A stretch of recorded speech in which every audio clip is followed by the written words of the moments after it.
할렐루야. 우리 각 처소에서 예배하고 있는 우리 성도들, 가족들끼리 인사합시다. 할렐루야로 인사합시다. 할렐루야. 지금 예배당 안에는 우리 기도하신 장로님들, 교육자, 그 다음에 재정부 집사님들 그렇게 몇 분이서 10분이서 지금 같이 예배하고 있습니다. 지난번 성탄 예배 때 기도하신 장로님, 또 오늘 예배 때 기도하신 장로님 마음이 많이 아프신 것 같아요. 여러분들 집에서 예배 드리는 거하고 텅 비어 있는 예배당에 나와서 예배 드리는 거하고 좀 다릅니다. 텅 비어 있는 예배당에 나와서 예배하면 마음이 막 무너져 내려요. 아마 지난번 성탄절 때 기도하셨던 장로님이나 오늘 기도하셨던 장로님은 지금 마음이 아마 찢어지게 아프실 거예요.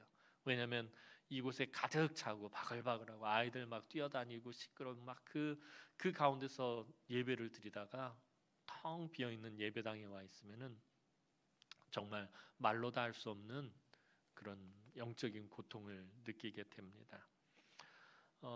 왜 이런 아픔과 고통 가운데서 우리가 신앙생활하고 예배하게 하실까? 올 한 해 아마 우리가 계속해서 그 문제를 놓고 고민하고 또 기도하고 그랬던 것 같습니다. 지난 성탄절 예배 때도 말씀드렸던 것처럼 하나님이 우리에게 기다림의 훈련, 기다림의 그 연단을 참 빡세게 시키시는 것 같아요. 올 한 해. 내년도 마찬가지고요. 내년에도 우리가 기다리는 것 외에는 지금 할 수 없는 거예요. 하나님만 바라보면서 기다리는 것 외에는 아무것도 할 수 없는 거예요.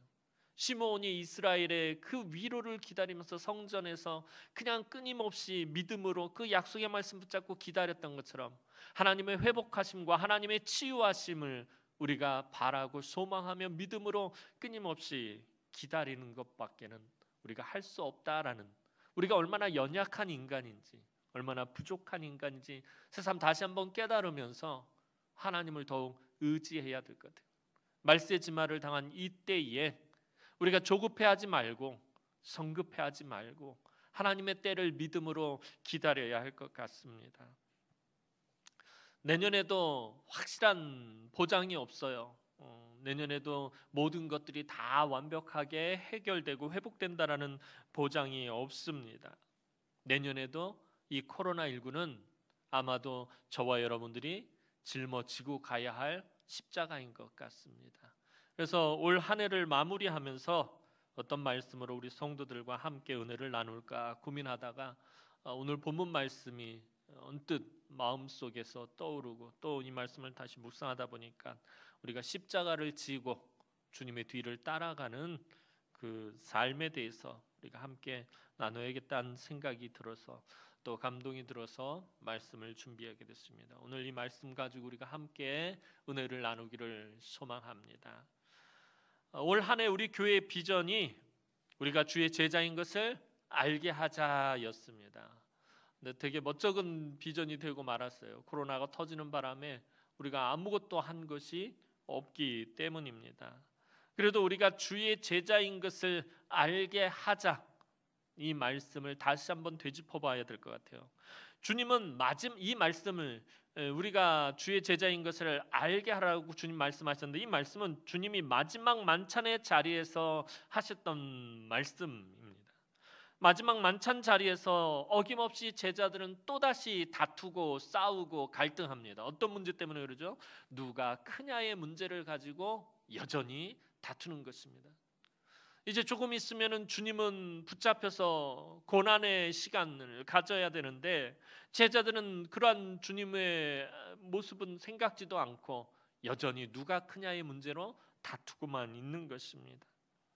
십자가의 고난을 앞두고 마음이 심히 무거운 중에도 예수님께서는 손수 제자들의 발을 씻기시며 서로 섬기는 제자도의 본을 보이신 후에 하셨던 말씀이 바로 요한복음 13장 34절에서 35절 말씀입니다. 올 한 해 우리 주제 선구죠. 새 계명을 너희에게 주노니 서로 사랑하라. 내가 너희를 사랑한 것 같이 너희도 서로 사랑하라. 너희가 서로 사랑하면 이로써 모든 사람이 너희가 내 제자인 줄 알리라 라는 말씀이었습니다.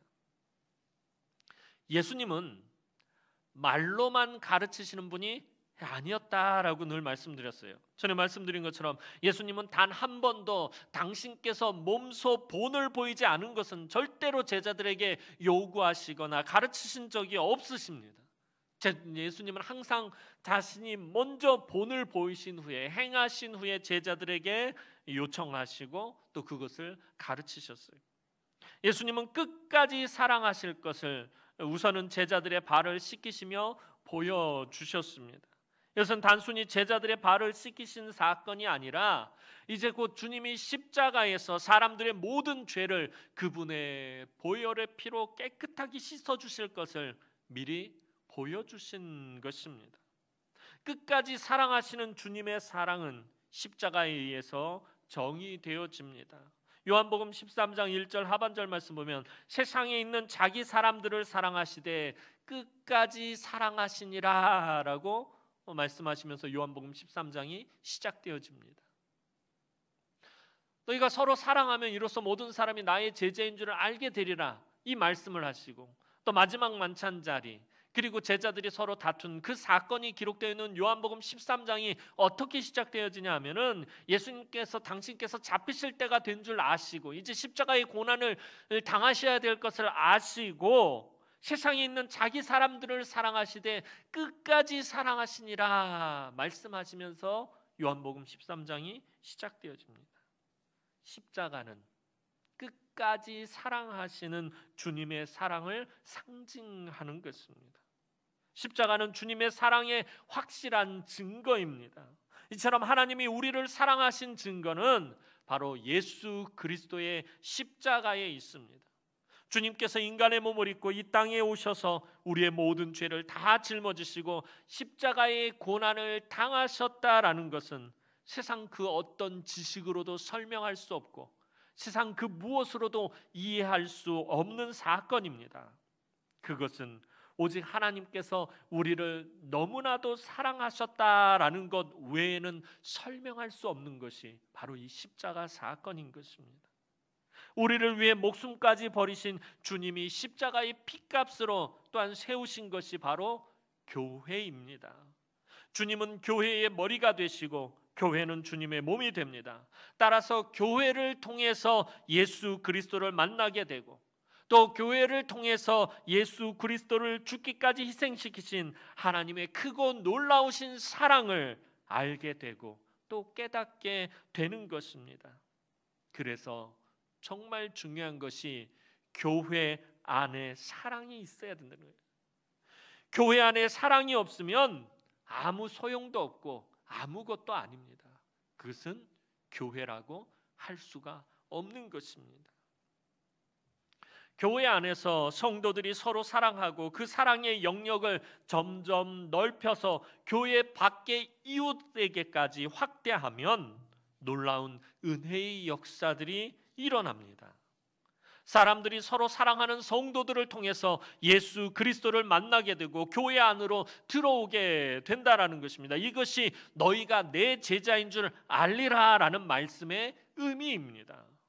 이 말씀은 단순히 제자인 줄 안다라는 것만을 의미하는 것이 아니라 이 말씀은 사실 굉장히 능동적인 의미를 담고 있는 말씀입니다.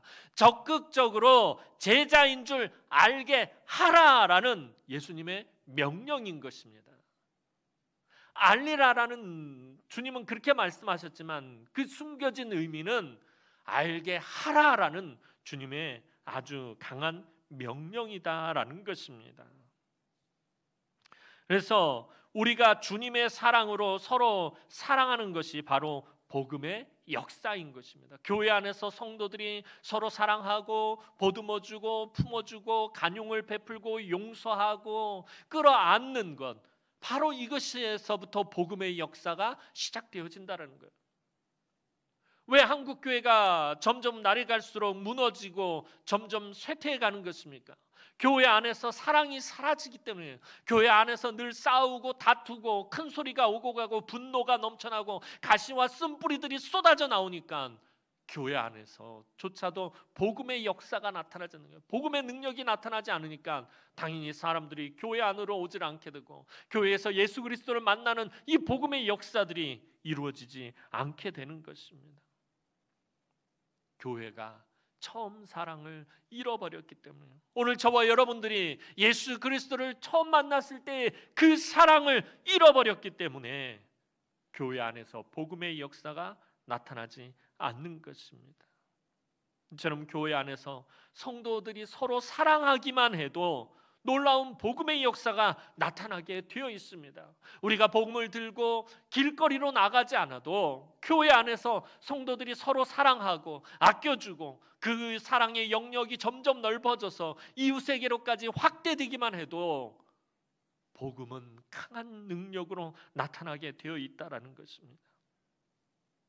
반대로 말하면 우리가 서로 미워하고 우리가 서로 다투고 우리가 서로 분노하면 복음의 역사는 절대로 나타나지 않는다라는 거예요. 복음의 능력은 나타나지 않는다는 거예요. 복음은 굉장히 강력한 파워를 가진 폭탄과 같은 것이에요. 근데 이 복음이 팡 하고 터지려면 어떻게 돼요? 그 기폭제 역할을 하는 게 뭐냐면 사랑이라는 거예요. 성도가 서로 사랑할 때 그것이 기폭제가 돼서 복음의 엄청난 능력이 터져나오게 되는 것입니다.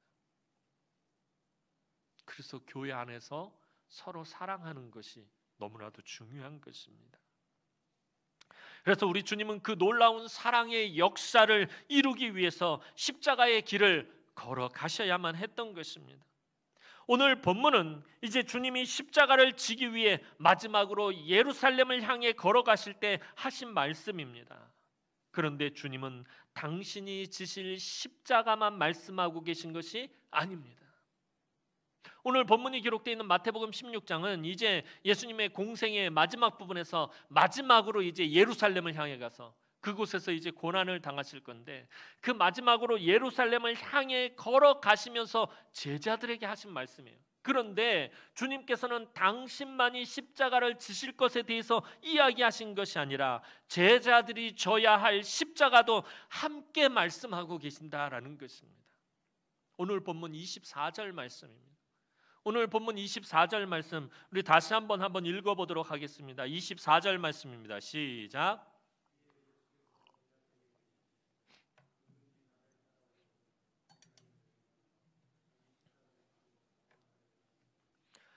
예수께서 제자들에게 이르시되 누구든지 나를 따라오려거든 자기를 부인하고 자기 십자가를 지고 나를 따를 것이니라. 예루살렘의 십자가를 지기 위해서 올라가시던 주님께서 제자들에게 하신 말씀입니다. 예수님의 말씀은 예수님이 질 십자가와 제자들이 질 십자가 이 두 가지는 분리해서 생각할 수 없다라는 것을 말씀하고 계십니다. 우리는 그런데 주로 어디에다가 관심을 가지고 있습니까? 주님이 지신 십자가에만 관심을 두고 있어요. 주님이 지실 십자가에만 관심 있지 내가 져야 할 십자가에는 사실 눈꽃만큼도 관심이 없습니다. 그런데 주님은 복음서 여러 곳에서 마태복음뿐만 아니라 마가복음, 누가복음, 요한복음 여러 곳을 살펴보면 그곳에서 제자들이 져야 할 십자가에 대해서 여러 번 언급하고 있음을 보게 됩니다. 그만큼 중요한 말씀이다라는 것이에요. 주님의 제자가 되는 오늘 본문 말씀을 보면 주님의 제자가 되는 가장 중요한 조건 중에 하나가 뭐냐면 자기 십자가를 지는 것이에요. 제자는 부르심을 받은 자들, 어떤 특별한 주님의 목적으로 인해서 부르심을 받은 자들인데 그 부르심을 받은 자들의 가장 중요한 조건이 뭐냐면 자기 십자가를 짓는다는 거예요. 오늘 저와 여러분들도 마찬가지예요. 주님께 부르심을 받은 자들이에요. 그렇다면 부르심을 받은 저와 여러분들에게 있어서 그 자격이 되는 가장 부르심을 받는 자격이 되는 가장 중요한 조건이 뭐냐 하면 자기 십자가를 지는 것입니다. 자기 십자가를 지는 것으로 주님의 제자가 되느냐 안 되느냐가 결정된다라는 뜻입니다. 자기 십자가를 지는 것으로 내가 부르심을 받은 자가 되느냐 안 되느냐가 결정된다라는 것입니다. 오늘 본문에서 주님은 더더욱 강조하고 계십니다. 26절 말씀 보도록 하겠습니다. 오늘 본문 26절 말씀입니다. 시작. 무엇이 유익하리요? 사람이 무엇을 주고 제 목숨과 바꾸겠느냐? 자기를 부인하고 자기 십자가를 지고 주님을 따르는 것은 무엇과 관련이 있느냐 하면은 영원한 생명을 얻는 구원의 문제와 매우 밀접하게 관련이 있다라는 말씀입니다. 즉 다시 말해서 자기 십자가를 지고 주님의 뒤를 따라오지 않으면 이 세상에서는 편하게 살지는 몰라도 영생을 얻지는 못한다라는 그런 의미가 담겨진 말씀입니다. 주님은 여기서 멈추지 않고 거듭 강조해서 말씀하십니다. 오늘 본문 27절 말씀 보도록 하겠습니다. 오늘 본문 27절 말씀입니다. 시작. 인자가 아버지의 영광으로 그 천사들과 함께 오리니 그때에 각 사람이 행한 대로 갚으리라. 주님은 심판의 주로 이 땅에 다시 오실 때에 각 사람이 행한 대로 갚으시겠다라는 말씀을 덧붙이고 계셔요. 그런데 각 사람이 행한 대로 보응하실 때 자기 십자가를 지고 주님의 길을 따라간 사람들에게는 칭찬과 상급이 주어지지만 자기 십자가를 지지 못한 사람들에게는 아무것도 예비된 것이 없습니다. 자기 십자가를 지고 자기를 부인하고 주님의 뒤를 따라간 사람에겐 주님께서 착하고 충성된 종이라고 칭찬하시고 나와 함께 잔치에 참여할 것이고 나와 함께 왕노릇할 것이다 라고 주님 말씀하십니다. 그런데 자기를 부인하고 자기 십자가의 길을 따라가지 못한, 자기 십자가를 지고 자기를 부인하고 주님의 뒤를 따라가지 못한 사람들에게는 아무것도 예비된 것이 없습니다. 이 말씀이 중요한 것이 예수님의 제자가 되느냐 마느냐의 자격을 정하는 이 기준이 사실은 내가 구원받는 문제와도 관련이 있기 때문입니다.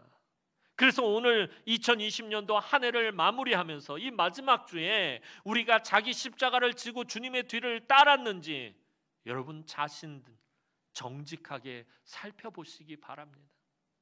내가 얼마나 내 자신을 부인하고 나를 십자가에 못 박고 내 십자가를 지고 주님의 뒤를 따랐는지 여러분들 스스로 정직하게, 정말 정직하게 한번 살펴보시기 바랍니다.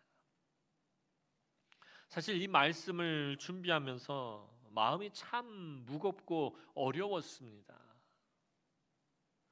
말씀의 내용과 의미가 어려운 것이 아니라 목회자인 저도 이 말씀에 그대로 순종해야 한다는 것이 너무나도 어려웠기 때문입니다. 자기를 부인하고 자기 십자가를 진다라는 것, 이 말씀의 내용, 자기를 부인한다라는 건 솔직히 우리 성도들 모르는 것이겠습니까? 자기를 부인한다는 건 어떤 의미인지 다 알고 있어요. 그런데 그 말씀 그대로 순종해야 한다는 것이 너무나도 어렵다라는 것입니다. 앞서서 말씀드린 것처럼 우리는 주님이 지신 십자가에만 초점을 맞추고 있습니다. 그러다 보니 나는 십자가를 안 져도 된다라고 어느덧 그렇게 생각을 하게 됩니다. 주님이 다 하셨으니 내가 해야 할 것이 전혀 없다라고 생각합니다. 아니, 주님이 십자가 모든 것을 다 지고 다 이루셨는데 내가 져야 할 것이 뭐가 있느냐라고 그렇게 생각을 한다라는 거예요. 이상하게도 신앙생활을 오래 하면 할수록 그런 생각이 깊어진다는 거예요. 어느덧 보니까 목사인 저도 그렇게 생각을 하고 있는 거예요. 아, 주님이 십자가 다 쳤으니까 내가 질 게 뭐가 있나, 그냥 주님 뒤만 졸졸 쫓아가면 되지라고 어느덧 그렇게 생각하고 있더라는 거예요. 나를 부인하고 내가 져야 할 십자가에는 조금도 관심이 없고 주님이 모든 걸 다 하셨다라고만 생각을 하고 있는 거예요. 성도들도 아마 마찬가지일 거예요. 그렇게 생각해요. 자기 십자가를 진다라는 것은 목사님이나 선교사님들처럼 특별한 부르심을 받은 사람들에게만 해당하는 말씀이라고 생각합니다. 평신도인 내가 져야 할 십자가가 무엇이 있냐라고 생각하고는 오늘 주님의 말씀을 너무나도 가볍게 생각합니다. 하지만 주님이 공생의 기간에 가장 많이 하셨던 말씀 중에 이 말씀이 포함되어 있다는 것을 우리가 놓쳐서는 안 됩니다. 주님은 이 기준을 통해 우리들의 믿음이 참인지 거짓인지를 구분하신다라는 거예요. 자기를 부인하고 자기 십자가를 졌느냐 안 졌느냐, 그것을 가지고 내가 가지고 있는 믿음이 참인지 거짓인지 구분하신다라는 것입니다. 예수님 뒤에는 항상 수많은 무리가 쫓았습니다. 복음서를 보면 진짜 허다한 무리들이 예수님 뒤를 따랐습니다. 예수님의 능력과 기적을 보면서 때로는 환호도 지르고 때로는 손뼉도 치고 때로는 크게 칭찬도 했습니다. 그렇다고 해서 그 많은 무리가 다 예수님을 믿고 따른 것은 아니었습니다. 예수님은 지금 십자가를 지기 위해 예루살렘으로 무거운 발걸음을 향해 걸어가고 있어요. 그런데 예수님의 뒤를 따르는 제자들과 무리들은 주님께서 십자가를 지신다라는 사실에 대해서는 조금도 생각하지 않고 있어요. 아니, 상상도 못하고 있었습니다. 예수님은 지금 자기를 따르는 이 수많은 무리들이 전부 예수님을 사랑하는 것이 아니라는 것을 너무나도 잘 알고 계셨어요. 지금 예수님 뒤에 따라오는 이 허다한 수많은 무리들이 다 예수님을 믿고 다 예수님을 사랑하는 사람들이 아니라는 것을 이미 알고 계셨다는 거예요. 그래서 자기 십자가를 지고 예수님의 뒤를 따르지 않으면 전부 떠나고 전부 돌아설 사람들이라는 의미로 또한 이 말씀을 하고 계신 것입니다. 주님의 말씀대로 수많은 무리들은 결국에 자기 십자가를 지지 못합니다. 그러더니 예수님을 비난하고 예수님을 욕하고 마침내 십자가에 못 박으라고 소리를 지르게 되었습니다. 예수님의 뒤를 따라가면 배고플 때 떡도 주고 물고기도 주고 병도 고쳐주고 능력도 보여주고 아주 크게 이득이 있을 줄 알았는데 주님은 생각지도 못했던 죄인들이 지는 십자가를 지시는 것이었습니다. 제자들도 당황하긴 마찬가지예요. 이제 주님과 함께 예루살렘에 가서 로마를 뒤집어 엎고 새로운 나라를 세우면 거기서 누가 큰 자리를 차지할 것인가, 내 돈 그걸 가지고 서로 싸우고 있었어요. 주님의 뒤를 따르는데 손해볼 큰 이득이 있을 걸 생각하고 크게 출세하고 성공할 것을 생각했어요. 그런데 주님은 자꾸 십자가를 지신다고 말해요. 그리고 제자들에게도 십자가를 지라고 말씀하셔요. 주님을 따르다가는 오히려 손해만 보고 곤욕을 치르게 될 것이라고 생각하고는 결국에 모두가 예수님에게서 등을 돌리고 말았어요. 수많았던 무리 중에 주님이 십자가에 달리신 그 골고다 언덕까지 따라간 사람은 몇몇 제자와 여인들 뿐이었다라는 것입니다. 오늘 본문에서 예수님은 십자가를 질 것에 대해 말씀하시면서 함께 덧붙여서 말씀하시는 것이 있습니다. 그것이 무엇입니까? 자기를 부인하는 것입니다. 그렇다면 자기를 부인한다라는 것이 무엇입니까? 하도 많이 다른 기라성 같은 목사님들을 통해서 이 말씀을 들어서 자기를 부인한다라는 것이 무엇인지 사실은 성도들이 거의 다 알고 있어요. 이게 뭐예요? 자기를 부인한다는 거. 그냥 대표적으로 하나 말씀드리자면 하나님의 선하신 뜻 앞에 자기 자아를 복종시키는 것이에요. 하나님의 말씀 앞에 순종하는 거예요. 하나님은 우리가 예수를 구주로 영접하고 믿을 때에 새로운 자아를 만들어 주셨어요. 우리가 죄악 가운데서 그 죄의 종노릇하며 멸망길로 가고 있던 우리가 예수 그리스도를 나의 구주로 영접하고 예수님께서 나의 모든 죄를 대신 감당하고 십자가에서 죽으시고 물과 피를 쏟기까지 그렇게 고생하시고 희생하셨다는 것을 내가 믿기만 하면 하나님은 나에게 새로운 자아를 만들어 주십니다. 고린도후서 5장 17절 말씀 보도록 하겠습니다. 고린도후서 5장 17절 말씀입니다. 시작. 그런즉 누구든지 그리스도 안에 있으면 새로운 피조물이라. 이전 것은 지나갔으니 보라 새 것이 되었도다. 그리스도 안에 있으면 새로운 피조물이라. 하나님께서 죄인이었던 우리들에게 새로운 자아를 만들어 주신 것이에요. 하나님이 새롭게 만들어 주신 자아는 어떤 자아입니까?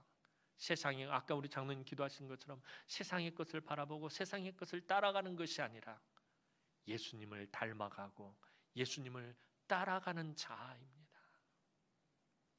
늘 삶 가운데서 예수님이라면 어떻게 하셨을까? 예수님 같았으면 이거 어떻게 말씀하셨을까? 예수님을 생각하고 예수님을 늘 삶에 적용하고 예수님을 늘 닮아가는 자입니다. 그런데 이 자아는 또 어떻게 만들어지는 것입니까? 갈라디아서 2장 20절 상반절 말씀 보도록 하겠습니다. 갈라디아서 2장 20절 상반절 말씀입니다. 시작. 내가 그리스도와 함께 십자가에 못 박혔나니 그런즉 이제는 내가 사는 것이 아니요. 예수님이 십자가에 못 박히실 때 예수님만 못 박히신 것이 아니라 누구도 같이 나도 같이 못 박힌 것이에요. 내가 예수를 구주로 영접했다라는 말은 다시 말하면 우리 주님께서 십자가에 달리실 때 나도 같이 달렸다라고 고백하는 것과 같은 것이에요. 그리고 사도 바울은 내가 사는 것이 아니요라고 말하고 있어요. 주님은 내가 죽어야 한다라는 거예요. 내가 죽어야 한다고. 내가 사는 것이 아니에요. 하나님이 나를 새로운 자아를 만들어 주시기 위해서 내가 죽어야 된다라는 거예요. 이 말씀은 내 생명을 끊어버리라는 것이 아니라 육에 속해 있던 내 옛 자아가 주님과 함께 십자가에서 죽었다라는 것입니다. 다시 말해서 옛사람의 자아를 부인해야 한다라는 것입니다. 이 말씀은 하나님께서 주신 나의 인격을 모두 부인하라라는 것이 아니에요. 내 자아를 자기 자신을 부인하다라는 말은 하나님이 나에게 주신 인격 자체를 다 모조리 다 부인하라라는 것이 아닙니다. 육에 속해 있던 내 옛 자아의 욕심과 고집과 혈기와 이기심과 그 옛 자아에서 쏟아져 나오는 가시와 쓴뿌리들, 이 모든 것들을 부인하라라는 것입니다. 예전에 돌아가신 오카는 목사님께서 자아를 부인할 때는 베드로처럼 해야 한다라는 말씀을 하셨던 것이 생각이 납니다. 오카는 목사님이 그런 말씀하셨어요. 자기 자아를 부인한다는, 자기 자신을 부인한다라는 것은 그때는 마치 베드로가 예수님을 모른다고 부인한 것처럼 그렇게 철저하게 부인해야 한다는 거예요. 베드로가 예수님을 모른다고 3번을 부인을 합니다. 근데 그 강도가 점점 세집니다. 나중에는 막 저주하고 맹세하여 예수님 모른다라고 부인합니다. 예수님을 그리스도요 살아계신 하나님의 아들이라고 믿고 3년을 따라다녔던 베드로가 제사장의 안뜰에서 주님을 모른다고 3번이나 철저하게 부인했던 것처럼 우리 자신을 부인해야 된다는 거예요. 근데 되게 아이러니한 거예요. 베드로가 예수님을 모른다고 부인이 얼마나 철저했는지 오카는 목사님은 그 베드로가 예수님을 모른다고 철저히 부인했던 것처럼 우리가 우리의 옛 자아를 철저하게 부인해야 한다는 것입니다. 우리 속에 남아있는 옛 자아가 너무나도 더럽고 너무나도 완악하기 때문에 베드로가 저주하고 맹세하며 모른다고 부인한 것처럼 욕을 해서라도 나의 옛 자아를 부인해야 한다는 것입니다. 오카는 목사님 좀 강하게 표현을 하셨어요. 내 옛 자아를 향해서 욕을 해서라도 부인을 해야 된다는 거예요. 그 인자하신 오카는 목사님 그렇게까지 말씀하셨어요. 내 자기 자신을 부인을 할 때는 이 더럽고 진짜 저주받아 마땅한 그 더러운 옛사람의 자아는 욕을 해서라도 모른다고 부인을 해야 된다는 거예요. 내 삶 가운데서 불쑥불쑥 쏟아져 나오는 그 옛 자아를 만날 때마다 난 너를 모른다고, 나는 이미 십자가에 못 박혔다고 강하게 부인해야 된다는 것입니다. 우리가 나의 옛 자아를 부인하지 않으면 조금도 주님을 따라갈 수가 없어요. 내 자신이 펄펄 살아있으면, 내 옛 자아가 여전히 내 삶을 지배하고 있으면 절대로 예수님의 뒤를 따라갈 수가 없어요. 이렇게 자기를 부인해야 비로소 주님의 십자가를 질 수 있게 되는 것입니다. 십자가를 진다라는 것은 자기를 희생한다라는 것입니다. 그런데 주님은 우리에게 무조건 희생하라라고 말씀하시는 것 아니에요. 나를 따르려거든 자기를 부인하고 자기 십자가를 지고 지어야 된다라고 주님 말씀하셨는데, 주님은 그렇다고 해서 우리에게 무조건 희생해라, 맹목적으로 희생해라라고 그렇게 말씀하시는 것 아닙니다. 무조건 다 포기하라라고 말씀하시는 것 아닙니다. 오늘 저와 여러분들이 너무나도 큰 복을 받았기 때문에 내가 받은 그 복을 가지고 희생하라라는 것입니다. 우리가 너무나도 큰 사랑을 받았기 때문에 상상도 할 수 없는 너무나도 엄청난 큰 사랑을 받았기 때문에 그 사랑으로 조금 더 양보하고, 조금 더 배려하고, 조금 더 관용을 베풀고, 조금 더 욕심과 이기심을 포기하라라는 것입니다. 하나님이 나에게 베풀어 주신 그 크신 은혜와 사랑과 축복을 자기 자신만을 위해서 사용하지 말고 이웃을 위해서 사용하라라는 것입니다. 그것이 충성이고, 그것이 헌신이고, 그것이 희생이고, 그것이 자기를 부인하고 자기 십자가를 지는 것입니다. 나를 위해서만 사는 것이 아니라, 내가 복받는 것이, 그것이 예수 믿는 목적이 아니라 나를 통해서 다른 사람이 복을 받는 것, 나를 통해서 다른 사람이 예수를 만나는 것, 그리고 성숙한 인격의 그리스도인이 되는 것, 성숙한 인격의 그리스도인이 되는 것, 그것이 자기를 부인하고 자기 십자가를 지는 것입니다. 내가 성숙한 그리스도인이 될 때 비로소 이 세상에 선한 영향력을 미치게 되는 것이에요. 예수의 사랑을 비로소 온전히 전할 수 있게 되는 것이에요. 사랑하는 성도 여러분, 자기를 부인하고 자기 십자가를 지는 것을 거부하는 사람은, 아주 심하게 말씀드리겠어요, 자기를 부인하고 자기 십자가를 지는 것을 거부를 하거나 거절하는 사람은 하나님 나라에 들어갈 수 없어요. 예수님의 뒤를 따라갈 수 없는데 어떻게 하나님 나라에 들어가요? 하나님 나라는 예수님을 따라서 들어가는 거예요. 내 능력으로 들어가는 게 아니에요. 내 힘으로 들어가는 것 아니에요. 오직 예수의 공로를 힘입어서 들어가는 건데, 예수를 따라가지 못하는데 어떻게 하나님 나라에 들어갈 수 있어요? 여러분들, 기독교를 그렇게 허술하게 생각하지 마시기 바랍니다.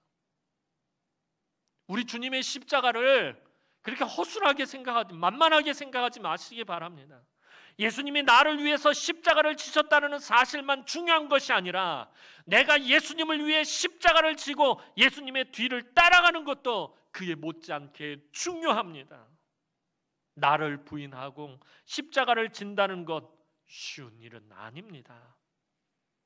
그래서 하나님은 우리가 하기 싫어하는 이 일에 복된 것을 숨겨 놓으셨다는 거예요. 우리가 자기를 부인하고 자기 십자가를 지는 이 일을 얼마나 싫어하는지 하나님은 아시는 거예요. 여러분들 자녀를 키우다 보면 그러잖아요. 자녀들이 되게 싫어하는 게 있어요. 당근 같은 거 먹으면 당근 죽어도 안 먹어요. 우리 딸내미는 아직도 당근을 안 먹어요. 반찬에 당근이 있으면 다 골라서 줘줘요. 그럼 제가 다 먹어요. 네, 엄마들이 아기들 키울 때 어떻게 해요? 그러면 당근 같은 거 갈아가지고 숨겨서 몰래 다른 데다 넣어가지고 그렇게 해서 먹인단 말이에요. 마찬가지예요. 하나님도 우리가 하기 싫은 것, 우리가 하기 싫어하는 이것을 우리가 할 수 있도록 하나님께서는 아주 선한 것, 좋은 것, 복된 것을 숨겨 놓으셨다는 거예요. 하나님은 사람들이 싫어하는 일에 가장 복된 것을 감추어 두실 때가 많다라는 것입니다. 지금까지 목회를 하면서 신앙생활을 하면서 수많은 성도들의 삶을 보니까 그 삶 가운데서 발견되어지는 것들이 그런 거예요. 우리들이 하기 싫어하는 그 일들에 가장 복된 것을 하나님 감추어 두실 때가 많다라는 것입니다. 눈물 속에 기쁨을 감추어 두셔서 눈물로 씨를 뿌려야만 기쁨으로 단을 거두게 하십니다. 눈물로 씨를 뿌린 자는 기쁨으로 단을 거두리라 주님 말씀하셨는데, 이 말씀은 뭐예요? 결국에 눈물 속에 무엇을 숨겨두셨다는 거예요? 기쁨을 감추어 두셨다라는 것입니다.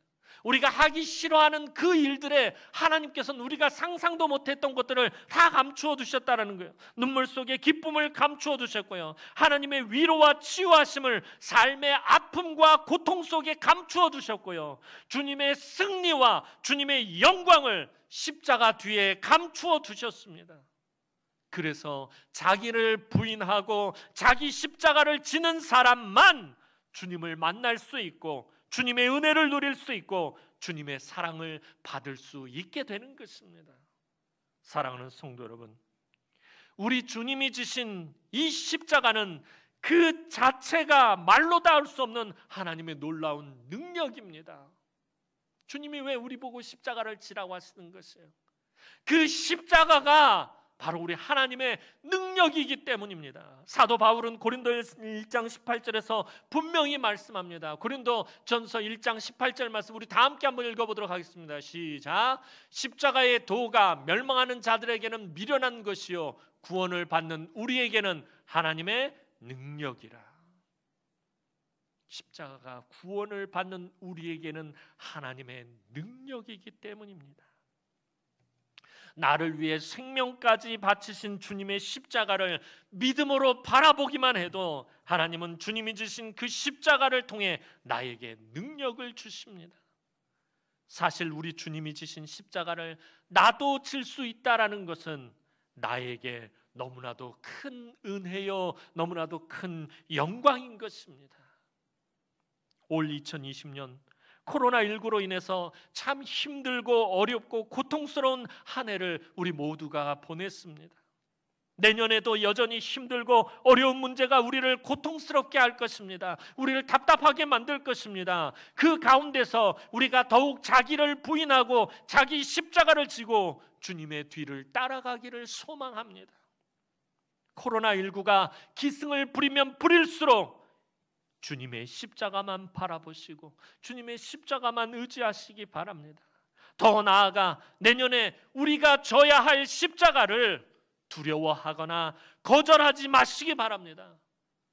여러분들에게 주신 주님의 그 십자가가 무엇인지 저는 정확하게 알 수 없어요. 우리가 각자가 다 다를 것이에요. 주님이 저라고 말씀하신 그 십자가를 지는 일에 있어서 내년 2021년도에 여러분들 그것을 거절하거나 거부하거나 두려워하지 마시기 바랍니다. 하나님은 자기를 부인하고 자기 십자가를 지는 사람만이 찾을 수 있는 하나님의 위로와 기쁨과 능력과 은혜와 축복을 차고 넘치도록 여러분의 삶의 곳곳에 감추어 두셨습니다. 다가오는 2021년에는 우리 모두가 자기 십자가를 지고 주님의 뒤를 따르며 하나님이 감추어 두신 모든 것을 하나하나 찾아내고 발견하는 그런 복된 한 해가 되기를 주님의 이름으로 축원합니다. 기도드리겠습니다. 사랑과 은혜가 많으신 아버지 하나님, 은혜와 사랑을 진심으로 감사를 드립니다. 우리가 예수를 구주로 영접하고서도 우리 주님이 지신 십자가만 우리가 관심을 가졌지, 내가 져야 할 십자가에는 조금 더 관심을 갖지 않고 자기를 부인하고 자기 십자가를 지는 일에는 하나님 우리가 힘쓰지 못했음을 이 시간에 고백합니다. 하나님, 우리가 주님의 뒤를 따라갈진대 자기를 부인하고 자기 십자가를 지고 따라가게 하시고 내년도 2021년도에는 하나님 우리가 철저하게 내가 져야 할 십자가 두려워하거나 거절하지 않고 믿음으로 지고 따라가게 하시고 그때에 하나님께서 감추어 두신 놀랍고 복된 그 은혜와 복을 하나하나 찾아내고 발견하는 은혜를 누릴 수 있도록 하나님께서 우리 성도들을 축복하시고 붙들어 주옵소서. 우리의 삶 가운데서 그 십자가의 능력을 체험하며 그 십자가를 지는 일을 오히려 우리가 기뻐하고 감사하고 찬양하며 하나님 마땅히 지고 갈 수 있도록 하나님 은총을 베풀어 주옵소서. 감사를 드렸고 예수님의 이름으로 기도하옵나이다. 아멘.